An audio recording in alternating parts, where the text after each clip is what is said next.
Ladies and gentlemen, welcome to the F&G Show. The F&G Show. Over a glass of wine. What we got today, Frank? Well, we're going to probably share with you all, our audience, something called games people play. Well, in this case, games teenagers play. So we used to play some games. Teenagers this year? I mean, no, back in my years, my teenage years. I don't know what teenagers. I don't know what teenagers do nowadays, but they probably do something crazier than what we used to do. So I'm going to share a little game that we used to play. First, I'm going to talk about the one with the grocery store card. You remember the grocery store card? Did y'all play with grocery store cards? What would y'all do? Well, back in the day, we played a lot, but we did risky things. So what we did was we had a big hill, about a hill behind my middle school.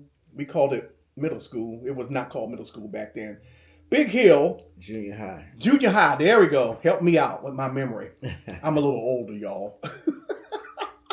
So we would get a grocery cart and we would try to cram at least 6 or 7 of us in the grocery cart. And then somebody would push us down the hill.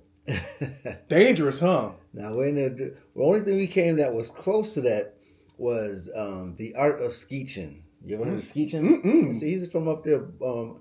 It sounded like he would be in it, but up in New York, that's what we did, skeeching. Skeeching? Basically what it is it snows a lot up there. So when it snowed, buses would come. Cars had bumpers back then. Nowadays, they got all of this plastic. You can't grab nothing. Right. But back then, they had the metal bumpers on the back of the car. So what we used to do is when the car would go by, we would run out behind it and grab underneath the bumper. The buses are good. And we would sit and let it drag us down the street. And we call that skeeching. On skates? No, just because it's icy out there. Oh! So the roads are icy stuff. So we just grab it and it'll just take us down. So that's what we used to do during the winter months. Well, what we did was when we got pushed down that hill, if the cart turned over, somebody's going to break leg. They're going to lose some skin.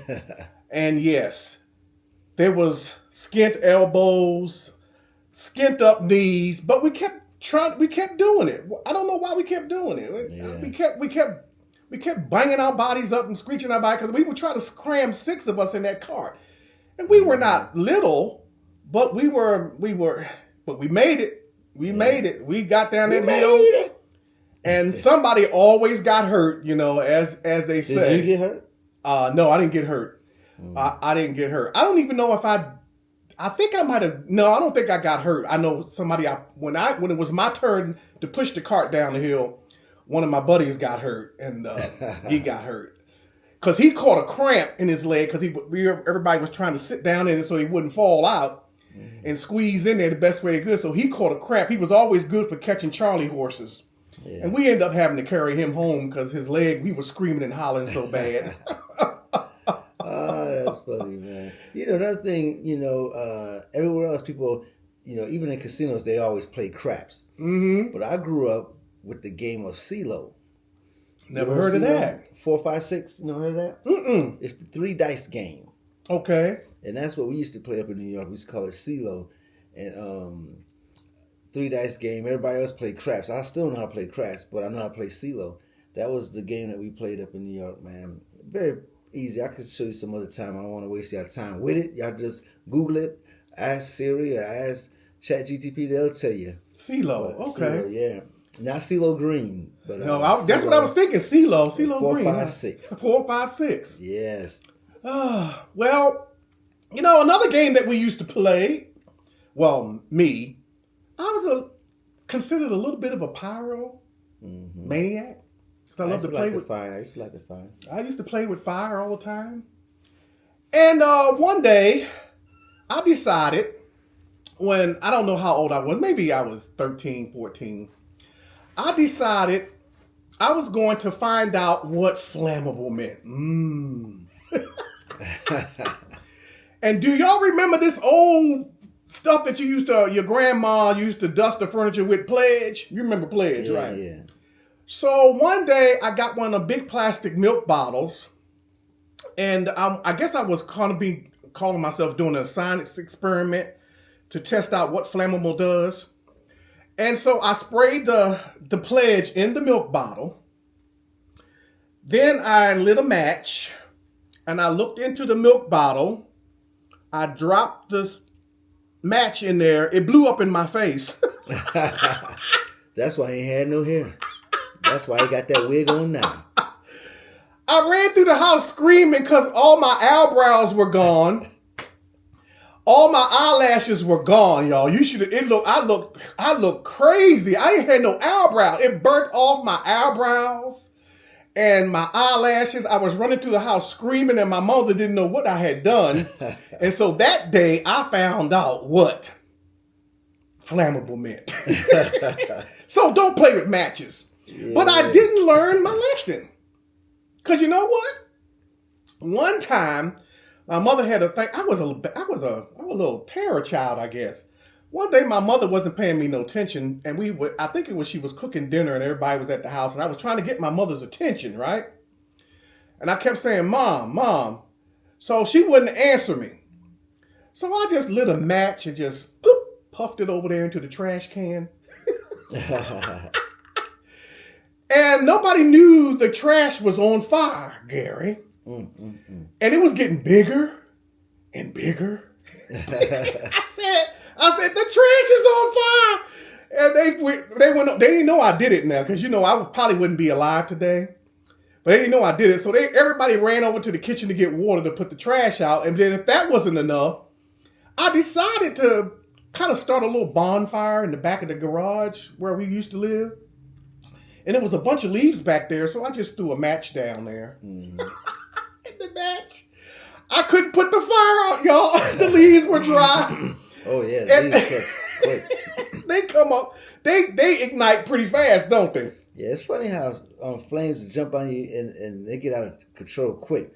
I remember lighting a piece of yarn my grandmother used to make Afghans and stuff, And I had this piece of yarn, and it was the strings hanging down. And so I lit it, and it caught on fire. I was like, I was bouncing. What a dummy, man. The flame coming up. And so it got close to my hand. I was like, so I tried to shake it, and it spun around, and that yarn stuck to my hand. Woo! I was running around just like you, running through the house. Boy, what's wrong with you? On fire! It just burnt my hand pretty good. Yeah, and the garage almost caught on fire. Now, I don't know who called the fire department, but, And maybe that's why I like the show Chicago Fire. The TV show called Chicago Fire, because I love seeing fires. But I didn't turn into a criminal pyromaniac, fortunately, ladies and gentlemen. And I'm glad I didn't do that. But I still love fire. Yeah. I still love fire. So what you got here, man, on the way out, man? What you got? Well, our last thing we're going to discuss, I don't know if any of you all played this, but this is probably a good game. And children, don't do this at home. Well, we don't have operators no more, do we? No. I don't know. So back in the day when you had your dial tone phones or your press buttons, my aunt had the rotary phone.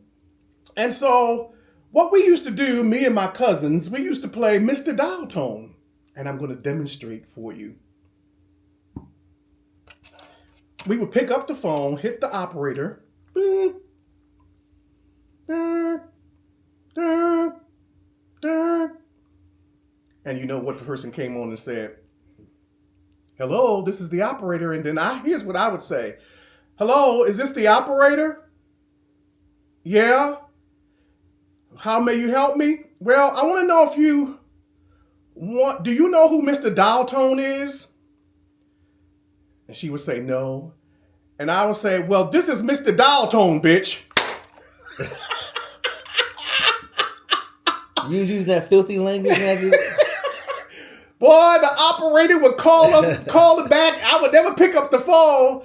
We would all play that. We had so much fun playing Mr. Dial Tone. Yeah. That was so much fun calling the operator. I never did that, but I remember when I called, I was in Atlanta at the time, in college, and I called.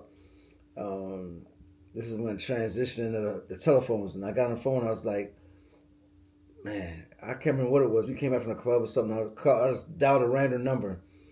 They picked up the phone. Hello? said, yeah, what time is it? What? What time is it? It's like, oh, it's 3 a.m. Oh, well, thanks a lot. And I just hung the phone up. And I thought, that was funny and everything. And then the phone rang. So, So I picked the phone up. Hello? And the lady was like, you just dial anybody. Don't you ever call this house again. I'm going to trace this call number. I'm like, oh, Lord. And I hung the phone up. And I told my brother about it. And he's like, they got this new thing now called Star 69. You can't prank call nobody no more. They can trace back to the house now. So he got mad at me because I was in his apartment using his phone. Right. So, yeah, the operators could call back to the same house because they used switchboards back then. So, yeah, they could call you back. So, Mr. Dial Tone, the reason why I like Mr. Dial Tone is because when you're in a conversation with somebody and y'all having an argument and you want to get off the phone, all you got to ask them is say, do you know Mr. Dial Tone? And then you can say, well, here's Mr. Dial Tone, bitch, and hang up the phone. That's how you end the argument. That's how you end an argument. You end the argument and start a fight. Start a fight.